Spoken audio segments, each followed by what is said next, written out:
পাগলটা মায়ের কাছে যখন বললেন, মা অনুমতি দিলেন, ঠিক আছে বাবা, আমার শরীর তেমন ভালো যায় না, আমার শরীর তেমন ভালো যায় না, আমি অসুস্থ মানুষ, তুমি যদি চলে যাও কে আমার অজুর পানি দিবে, কে আমাকে খাওয়াইয়া দিবে, কে আমাকে গোসল করাইয়া দিবে, যেদিন আমার শরীরটা ভালো লাগে ওই দিন তোমাকে আমি নবী দর্শনের জন্য ছুটি দিব। আল্লাহু আকবার। আর জোরে বলেন আল্লাহু আকবার। হঠাৎ করে একদিন বলে দিলেন, যা আজকে তোমার ছুটি। মনে বড় আশা নিয়া ভরসা নিয়া ওয়াসকরণী পাগল রওনা দিছে, নবীজির সাথে আজকে আমার দেখা হইব। কিরকম ভালোবাসা ছিল, দেখা হইব। যাইতে যাইতে যাইতে যাইতে কাছাকাছি চলে গেছে। নবীজি মা আয়েশা রাদিয়াল্লাহু তাআলা আনহাকে, ঘরের বিবিকে নবীজি বললেন, আয়েশা রে, একটা পাগল আসতেছে আমার বাড়িতে আজকে, আসলে পাগলটার কাছে দোয়া চাইও, আমার উম্মতের জন্য দোয়া চাইও।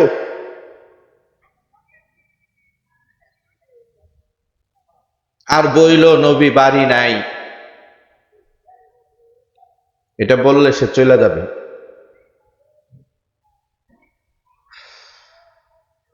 মা আয়েশা জিজ্ঞেস করতে, আপনি যাবেন কি?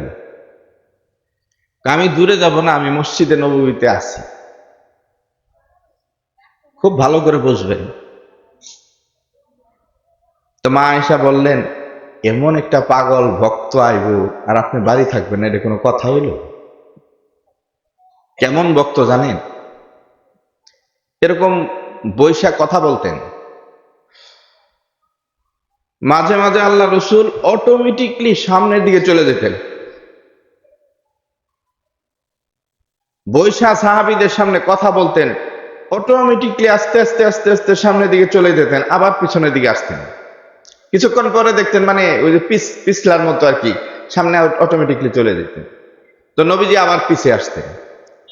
তো সবাই তো খেয়াল করে আল্লাহ রসুলকে খেয়াল করতেন। সাহাবী জিজ্ঞেস করে, নবী গো, কেন আপনি আজকে এমন করতেছেন? সামনের দিকে চলে যান, আবার পিছনের দিকে আসেন। নবীজি কয়, সাহাবীরা, তোমরা থাকা আমার উপকার হয়েছে। কোন দেশ থেকে এক পাগল আমাকে এমন ভাবে প্রেমের টানতেছে, এমন আকর্ষণে টানতেছে, আমি এইখানে ঠিক থাকতে পারতেছি না। দেখো না, অটোমেটিক্যালি আমি সামনের দিকে চলে যাই। কোন দেশ থেকে পাগল এমন ভাবে আমাকে মহব্বতের রশি দিয়ে সে আমাকে স্মরণ করতেছে, টানতেছে, আমি ঠিক থাকতে পারতেছি। ওরে সাহাবী, তোমরা যদি আমার সামনে না থাকতা, তার প্রেমের ভালোবাসার আকর্ষণের রশি দিয়া সে আমার উড়াই নিয়ে যেত এখান থেকে। ভক্ত কাকে বলে? সে আমাকে এখানে উড়াই নিয়ে যাইত। ভালোবাসার শক্তি। প্রেমের মরা জলে ডুবে না, প্রেমের মরা জলে ডুবে না, প্রেম কইরা আছেন মুসা নবী, ওরে তোর পাহাড়ে গেলেন তিনি, পাহাড় পুরিয়া গেল মুসা কেনে জলে না, প্রেম খেলায়া শেখের মেলা সবাই জানে না। এই যে জানলাম কিতাবের কথা, এখন বলেন তো, এই যে প্রেম ভক্তির একটা বিষয়, মানিকগঞ্জ দরবারে যখন আসলাম, পীর মুরিদের ভালোবাসা, পীরে স্টেজে বসে থাকে, খেয়াল করবো, স্টেজের মধ্যে পীরে বসে বয়ান করতে থাকে, বয়ান করতে থাকে। ছোট্ট তখন তাকায় দেখি একটা লোক চট করিয়া উঠা দৌড় দিছে, এত মানুষ সামনে বসা, বাতাসের মতো লোকটা যায় স্টেজে একবার আব্বা পর্যন্ত চলে গেছে। এই যে আকর্ষণ, পীর মুরিদের যে একটা আকর্ষণ, ওই জগৎটা এখানে আসলে প্র্যাকটিক্যাল দেখা যায়। সুবহানাল্লাহ। অনেক কথা আছে বলা যায় না, আমি বুঝাইতে পারবো না, কারণ এগুলা বলার বিষয়। আপনি মুরিদ হয়েছেন, পীরে যখন আপনার স্মরণ করব আপনি আর ঘরে থাকতে পারবেন। আব্বা বলছিলেন, আমি যদি ভালো করে একটা মুরিদের দিকে নজর করি, ও বাড়ি ছেড়ে, ঘর ছেড়া, বউ পোলাপান সব ছেড়ে দিয়া দরবার চলে আসবে, থাকতে পারবে না। আল্লাহ সাক্ষী, আমি উল্টাপাল্টা কথা বলি না, না যাই না, না বুঝি। শুধু তাই না, ভক্তের হিসাব এরকম। ভক্ত যদি ভক্তের মধ্যে থাকে, পীর তার বাড়িতে যাইতে পারে। এরকম অনেক ঘটনা আমি জানি, আমার বাস্তবের বিষয়। তো বন্ধুরা আমার, সেই ভক্ত ওয়াসুল করনি, সেই ভক্ত ওখান থেকে রসুলকে টানতেছিল। সেই ভক্ত আজকে নবীজির বাড়ি আইবে, কি ঘটনাটা করবে বুঝেন। নবীজি বলে, আয়েশা আমি চলে যাচ্ছি মসজিদে নববীতে, পাগল রে কয়ো নবীজি বাড়ি নাই। বাড়ি নাই। মা আয়েশা বুঝতে পারলেন না, উনি চিন্তাই করতেছেন, তো আপনি যাইবেন কাকে, ভক্ত আইব। নবীজি বলে, আয়েশা রে, এই পাগলের সাথে যদি আমার সরাসরি দেখা হয় না, হার্ট অ্যাটাক করেও মারা যাবে, শহীদ হয়ে যাবে, ও ঠিক থাকতে পারবে না আমার দেখলে। এটা কি ভালোবাসা ভাই।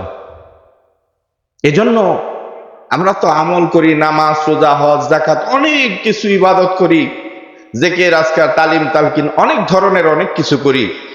আল্লাহ নবী সাল্লাল্লাহু আলাইহি সাল্লাম আমলে জগতের বয়ান করতেছিলেন, তখন হযরত আবু বকর সিদ্দিক আকবর রাদিয়াল্লাহু তাআলা আনহু, দুনিয়ার জমিনে একমাত্র বন্ধু যিনি, একমাত্র নবীজির বন্ধু যিনি, আবু বকর রাদিয়াল্লাহু তাআলা আনহু, উনি নবীজিকে বললেন, নবী গো, আমার কাছে মনে হয় তিনটা জিনিস সবচেয়ে বড় আমল। নবী জিজ্ঞেস করলেন, কি? হুব্বিবা সালাসাতা আশিয়াই, তিনটা জিনিস আমার কাছে সবচেয়ে বড় আমল মনে হয়। কি? আবু বকর কই, নবী গো, এক নাম্বার আন নজরু ইলাইক। জোরে বলতে হবে সুবহানাল্লাহ। এক নাম্বার আমার সবচেয়ে বড় আমল মনে হয় আপনার দিকে তাকায় থাকা। সুবহানাল্লাহ। বুঝতে হবে, বুঝেন ভালো করে।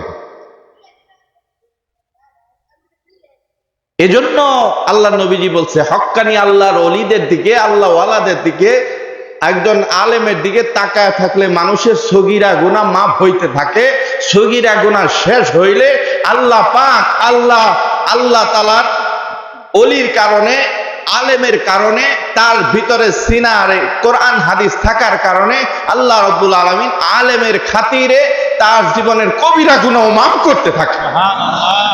যেটা তওবা ছাড়া মাফ হয় না। আল্লাহর ওলির সোহবতে তার জীবন জিন্দেগি পুত পবিত্র হইয়া, সে গুনাহ শূন্য হইয়া মুমিন হইয়া সে বাড়ি ফিরে যায়। সুবহানাল্লাহ। বন্ধুরা আমার, আবু বকর বললেন, আন নাজরু ইলাইকা, আপনার দিকে তাকায় থাকা আমার কাছে সবচেয়ে বড় আমল মনে হয়। দুই নাম্বার,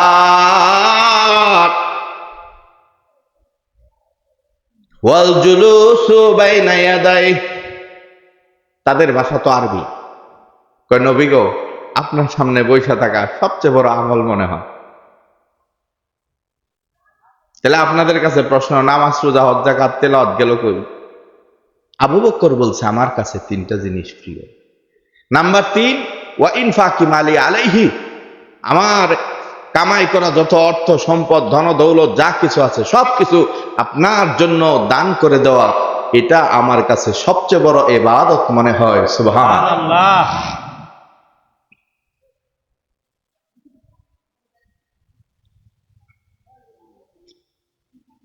আমি চিন্তা করলাম যে এটাই যদি সবচেয়ে বড় ইবাদত হয়, আবু বকর বলছে, ঠিকই। কেমনে? নবীজি বলছে, গোটা দুনিয়ার সব উম্মতের আমল যদি এক পাল্লায় রাখা হয়, আর আমার আবু বকরের আমল যদি এক পাল্লায় রাখা হয়, তাইলে আবু বকরের আমলের পাল্লাটাই ভারী হবে। সুবহানাল্লাহ। আল্লাহ যখন কিয়ামতের দিন কাহ্হার রূপ ধারণ করবেন, কঠিন হয়ে যাবেন, মেজাজি থাকবেন, আল্লাহ পাকের দরবারে আবু বকরের আমল নামাটা শো করা হবে। আল্লাহ পাক হযরত আবু বকরের আমল দেখে ঠান্ডা হয়ে যাবে। সুবহানাল্লাহ। তার জীবনে সবকিছু ছিল রসুলের জন্য, রসুলের জন্য সব কিছু ছিল রসুলের। এখন আমার প্রশ্ন, নবীজিরে দেখছিল, চোখ দিয়া বসছিল তার সামনে, তার জন্য ধন সম্পদ দিছে। নবী গো, তুমি তো আমার নবী, তুমি আমারও নবী ছিলা, আবু বকরের নবী ছিলা, আমি তো তোমারই উম্মত, আবু বকরও তোমার উম্মত। আবু বকর তোমারে পাইয়া, তোমারে দেখা, তোমার জন্য তোমারে সবকিছু দিয়া ছোট্ট বাচ্চা, 6 বছরের বাচ্চা মা আয়েশাকে দান করে দিছিলেন, নবীজিকে দিছিলেন না? নবীজির বয়স তখন 50, প্রায় 50 বছরের বেটার কাছে 6 বছরের মেয়েটারে দান করে দিছে। কি মনে করেন না? তারা অকিন্নে ফকিন্নি লোক না, আরবের সবচেয়ে বড় শিল্পপতিদের অন্যতম শিল্পপতি ছিল হযরত আবু বকর রাদিয়াল্লাহু। অনেক আদরের কন্যা হযরত আয়েশাকে দিয়ে দিছিলেন নবীজির জন্য। সুবহানাল্লাহ। কেন দিছিলেন?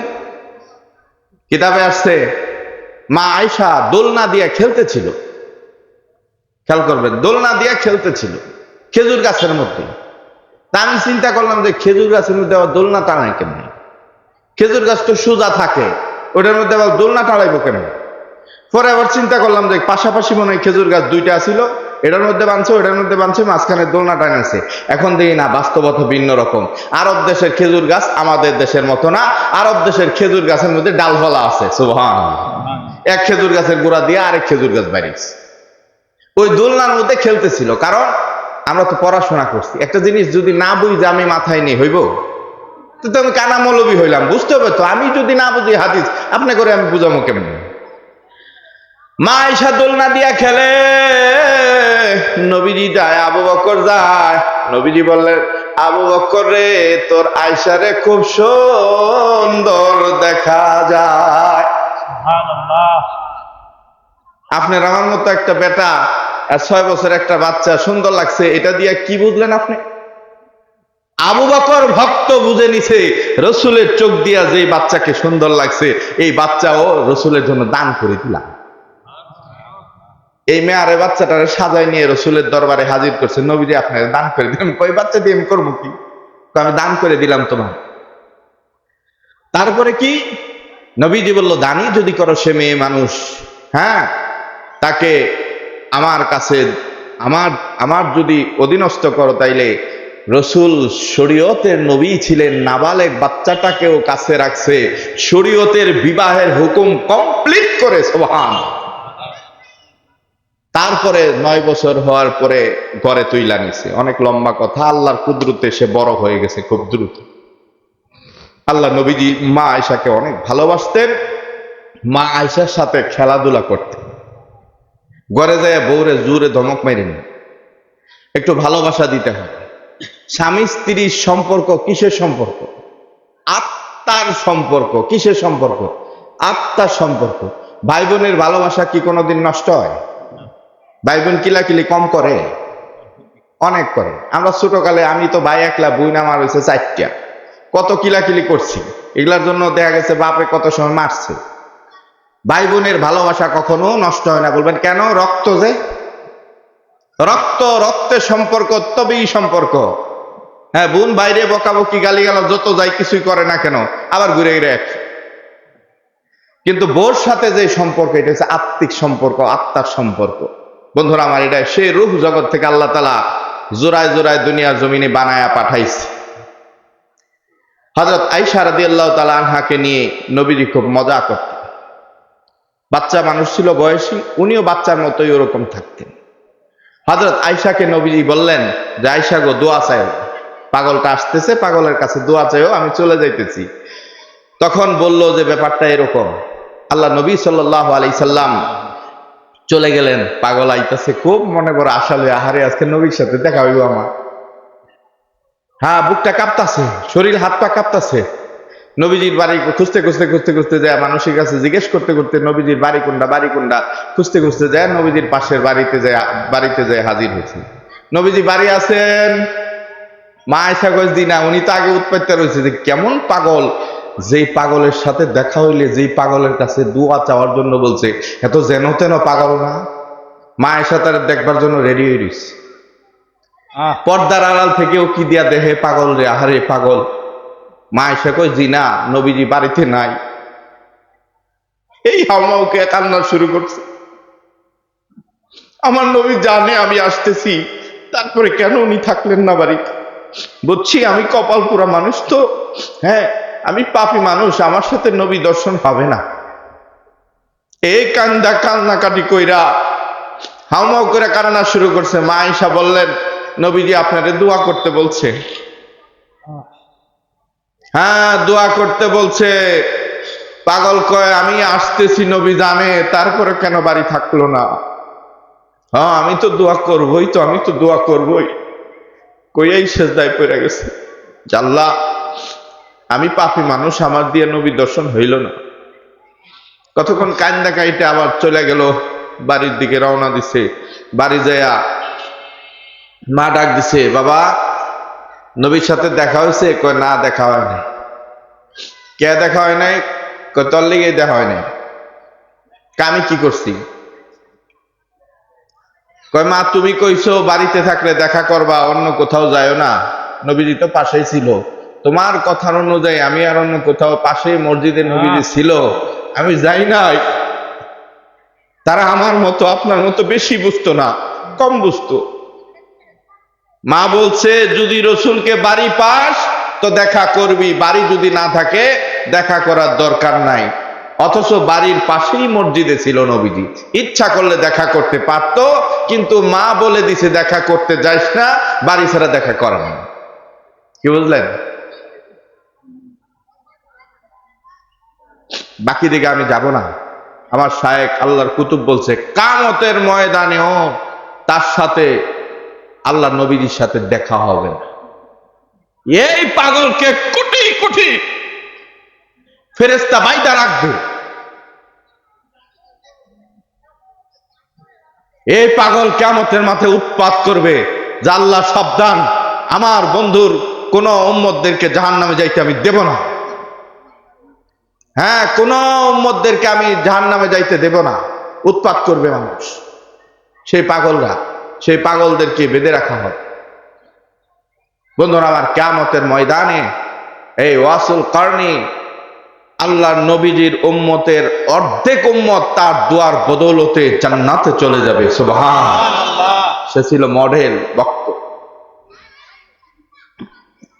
মায়ের কান্দন যাবৎ জীবন,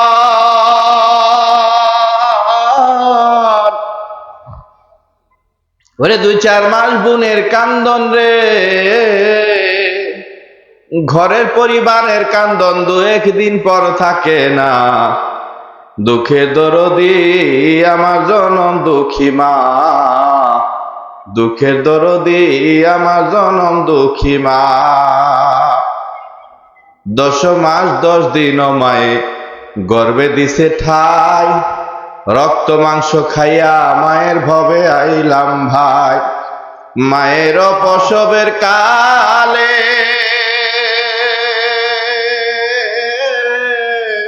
বুক বেসে যায় নয়ন জলে রে, ওমার সন্তানের বুকে লয়ে ভোলে প্রসব যন্ত্রণা।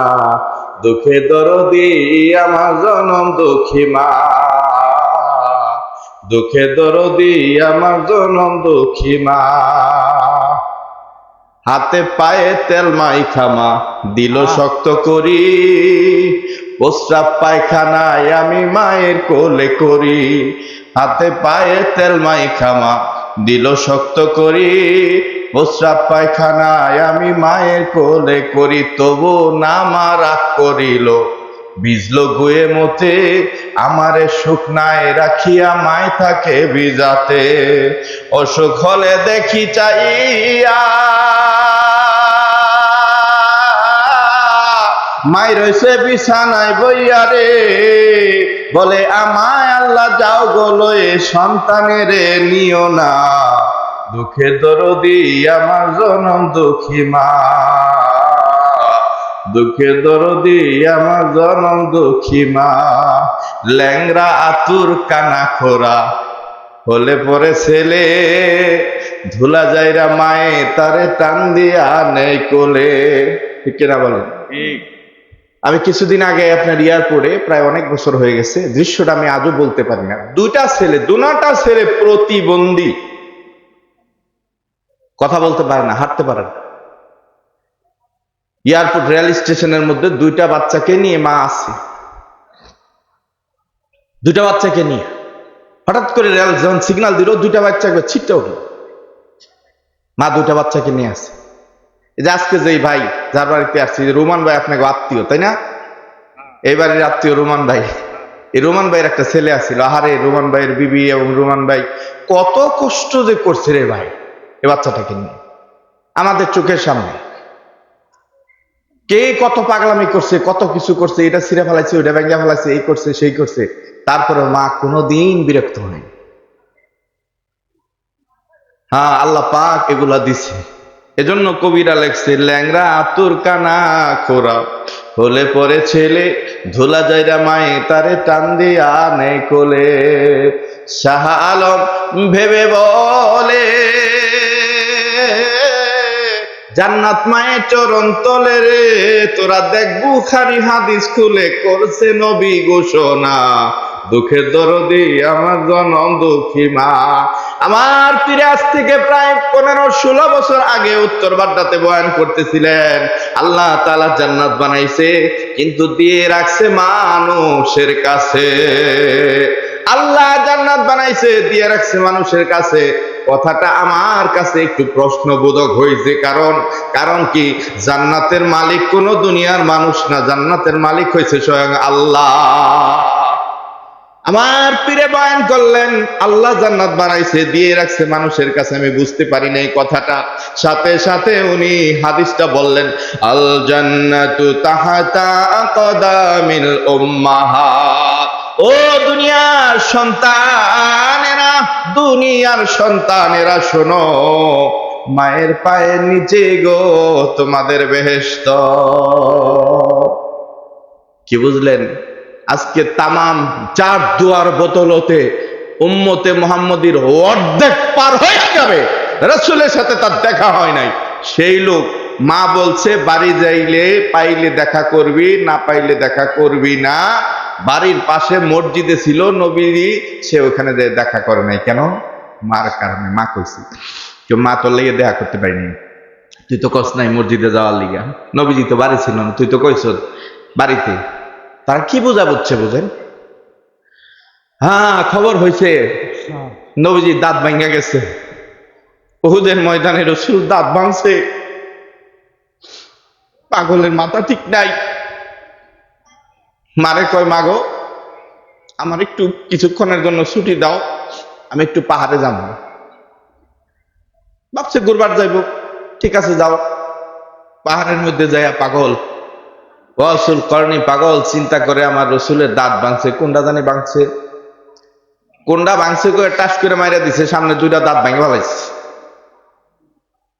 ভালো করে বুঝবেন, গপ্প না, এমনি দাম হয় নাই, কিছু দিছে এজন্য পাইছে। এজন্য আমার পীরে বলছে, সব দিয়ে সব বুঝে নিতে কয়জন পারে ধরণীতে, মুখে মুখে মাওলা পাওয়া কোনো কালে হবে না রে। কলঙ্কই তো প্রেমানন্দ, ধূপনাপুরে দেয় না গন্ধ, যত মন্দ হবি ধরায় আনন্দ আর ধরবে না রে। দুনিয়াতে আল্লাহর পাগল হইতে হইব। মানুষ যদি কয় লোকটা আল্লাহর পাগল, মানিকগঞ্জের পাগল, মনে করবেন আপনি সার্থক। সুবহানাল্লাহ। এবার পাগল পাহাড়ের মধ্যে যাইয়া পাথর হাতে নিয়ে কাঁচা দুইটা দাঁত ভেঙে ফেলেছে। মনে মনে চিন্তা করে, কোন দুইটা দাঁত জানি গো আমার বন্ধুর ভাঙছে, জানি না। নিচের দুইটা দাঁত ভেঙে ফেলেছে, আবার চিন্তা করে, জানি না আমার বন্ধুর এই পাশে দাঁত ভাঙছে কিনা। তারপরে আবার চিন্তা করে, এই পাশে দাঁত ভাঙছে কিনা। এইভাবে ভাঙতে ভাঙতে মানুষটা মুখে সমস্ত দাঁত গুলা ভেঙে ফেলেছে। কেন গো? নবীজির প্রেম ভালোবাসায় আমার বন্ধুর মুখে দাঁত না। দাঁত থাকতে পারে না। কির বন্ধু, একটা দাঁত ভাঙ্গা হারাম, হারাম একটা দাঁত ভাঙ্গা। কেন? আল্লাহ তাআলা আপনাকে অঙ্গ প্রত্যঙ্গ দিছে, কিন্তু ওয়াসুল করনি দাঁত ভাঙছে রসুলের প্রেমে, রসুলের প্রেমে দাঁত ভাঙছিল। আল্লাহর দরবারে প্রত্যেকটা দাঁতের বিনিময়ে কিয়ামতের দিন এই দাঁতগুলো উপস্থাপন করবে আল্লাহর দরবারে। আমার বন্ধুর জন্য আমি দাঁত ভেঙেছিলাম, আমার বন্ধুর একটা উম্মতকেও জাহান্নামে দিতে পারবেন না। সুবহানাল্লাহ। খারাইলাম আয় কোন ফেরেশতা আবি, তাদেরকে ফিরাইতে পারবে না। তাদের হুঙ্কারে পুরা কিয়ামতের মাঠ আতঙ্ক সৃষ্টি হয়ে যাবে। এই পাগলদেরকে বেঁধে রাখা হবে কিয়ামতের ময়দানে। বন্ধুরা আমার, ওয়াসুল করনি তিনি তখন দাঁতগুলা সবগুলা ভাঙছে। এখন বুঝেন দাঁত ভাঙার পরে কাঁচা দাঁত যদি ভাঙে কি অবস্থাটা হইতে পারে। রক্তে পুরা নদা নদী বমির মতো রক্ত ছুটছে, শরীরের পুরা একবারে রক্ত শূন্য অবস্থা, মাথাটা ঘুরতেছে সমানে। কোনো মতো ঘুরতে ঘুরতে আইসা হাজির হয়েছে। মা আইসো? বাবা জি আইসি। মা কয়ে যখন ডাক দিছে তখনই তো মার কাছে সন্দেহ হয়েছে, কিরে, কারণ একজন দাঁতওয়ালা মানুষ, একজন দাঁত ছাড়া মানুষের কথা বেশ কম আছে না নাই? যখন দাঁত মুখে নাই মা জিজ্ঞেস করেছে, কিরে তুই এমনি কথা কাজকে কি হয়েছে? মা তুমি কইও না, আমার নবীজি উহুদের ময়দানে দাঁত ভাঙ্গে ফলাইছে। আমার বন্ধুর দাঁত নাই, আমার দাঁত থাকবে কেমনে? আমি তো দাঁত রাখতে পারি না, আমি সব দাঁত মা ভাঙ্গে ফলাইছি। হ্যাঁ মা, আল্লাহ ভক্ত, give me a good mother, I shall give you good nation. মা দোয়া করে, আল্লাহ আমার এই পাগল রে তুমি নবীজির জন্য কবুল করে নাও। আমার এই রসুল পাগল ভক্ত এই সন্তান, আমি কি করব? আমার কিছু করার নেই, আল্লাহ তোমার কাছে সুপর্দ করে দিয়ে গেলাম।